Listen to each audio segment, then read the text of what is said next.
Hello everyone, আসসালামু আলাইকুম।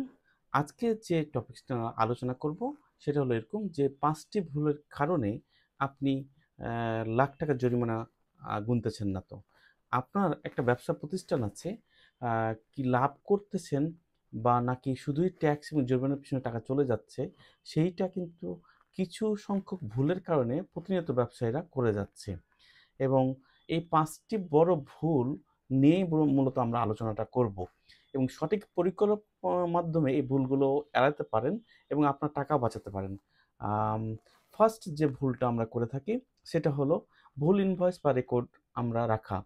আ একটা এক্সাম্পল দিয়ে আমরা বলতে পারি, রফিক সাহেব একটা ট্রেডিং ব্যবসা করেন এবং তিনি প্রতিনিয়ত লেনদেন করেন কিন্তু সঠিকভাবে ইনভয়েস বা আ ভাউচারগুলো সংরক্ষণ করেন না। যার ফলে মাস শেষে তিনি হিসাবও মেলাতে পারেন না এবং ট্যাক্স রিটার্ন জমা দেওয়ার সময় দেখা গেল যে ভুল হিসাব রিটার্নে সাবমিশন করা হয়।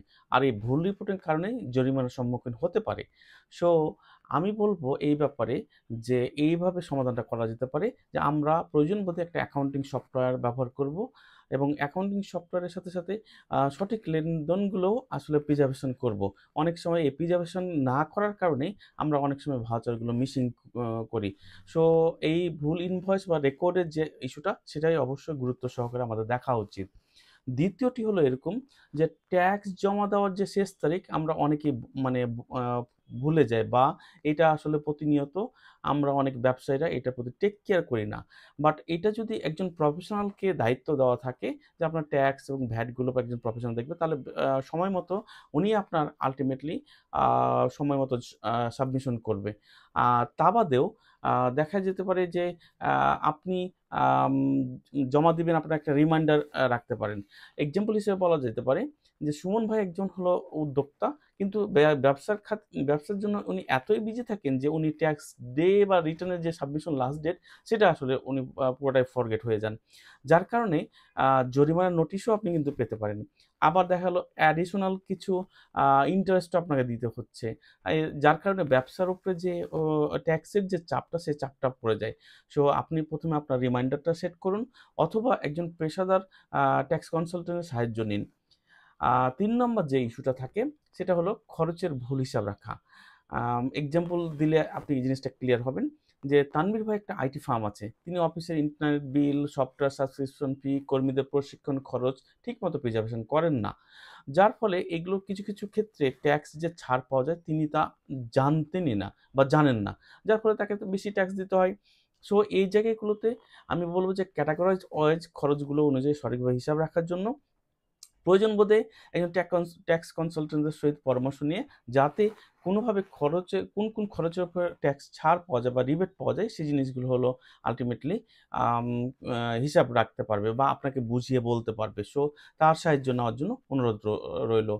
৪ নম্বর যে ভুলটা আমরা প্রতিনিয়ত করি, সে ভুল ক্যাটাগরিতে ব্যবসা রেজিস্ট্রেশন করি। সে ফর এক্সাম্পল আ নাদিয়া আপা আইটি বিজনেস চালান। কিন্তু তিনি রেজিস্ট্রেশন করেছেন সাধারণ ট্রেডিং কোম্পানি হিসাবে। তো কোম্পানি হিসেবে যখন ট্রেডিং কোম্পানি হিসেবে যখন রেজিস্ট্রেশন করেছেন, তা আল্টিমেটলি তো আ তার হলো ট্রেডিং কোম্পানি অনুযায়ী ট্যাক্সটা হবে। বাট আইটি বিজনেসের উপরে যে আমি রিবেট পাবো বা আমি কর ছাড় পাবো একটা ইয়ার পর্যন্ত, সেইটা কিন্তু উনি ভুলে গেছেন। তো রেজিস্ট্রেশন ভুলের কারণেও অনেক সময় ট্যাক্সের যে ভুল ক্যাটেগরি রেজিস্ট্রেশন যেটা হতে পারে যে ট্যাক্স বার্ডেনটা বেড়ে যেতে পারে। এবং তার উপরে আপনাদের আমি যেই সলিউশন গুলো সাধারণত আমি চিন্তা করি যে অবশ্যই ব্যবসা যখন রেজিস্ট্রেশন করব তখন সঠিক ক্যাটেগরিতে রেজিস্ট্রেশন করব। এবং প্রয়োজন বোধে একজন রেজিস্ট্রেশন আগে একজন বিশেষজ্ঞের সাথে পরামর্শ করে নিব যে আসলে কোন আমার বিজনেসের পারপাসটা কি, বিজনেসের প্রসেসটা কি, সেগুলো অবশ্যই আমি টেক কেয়ার করব। আ ৫ নাম্বার যেটা সবচেয়ে বড় ভুল করে থাকি সেটা ট্যাক্স প্ল্যানিং না করা। আচ্ছা, ট্যাক্স প্ল্যানিং যদি আমি না করি তাহলে সেই ক্ষেত্রে আমাকে কিন্তু আম আ আল্টিমেটলি একটা বড় অ্যামাউন্টের বার্ডেন আ আ পোহাতে পারে। সো আ এক্সাম্পল দিয়ে আরো বোঝাই আমি যে রাসেল সাহেব বছর শেষে দেখলেন একজন যে প্রচুর পরিমাণে ট্যাক্স দিতে হবে। কিন্তু আগেভাগে যদি পরিকল্পনা করতেন অর্থাৎ বছরের শুরুতেই যদি পরিকল্পনা করতেন তাহলে এই ট্যাক্স বার্ডেনটা কমে যেত। বাট আমরা এই জায়গাগুলোতেই আসলে কনসার্ন নই এবং বিভিন্ন খাতে যে আমরা ট্যাক্সের যে ছাড়ের যে সুবিধাগুলো নিতে পারতাম সেটা বছর শেষে এসে ক্যালকুলেশন করার কারণে আমরা এটা নিতে পারতেছি না।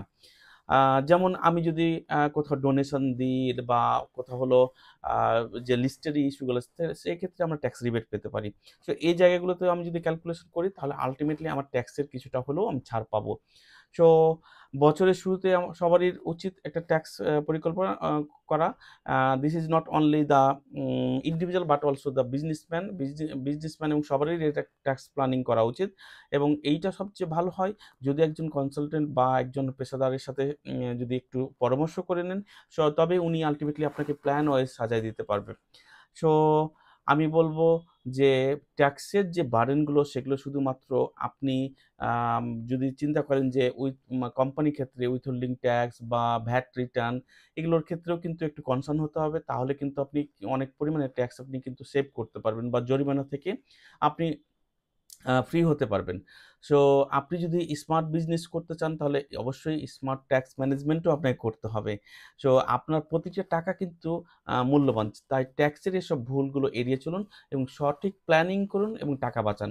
আপনার ব্যবসার সবচেয়ে বড় ট্যাক্স চ্যালেঞ্জ কী? সেই কমেন্টসে আপনি জানাতে পারেন। Thank you for very much for today video.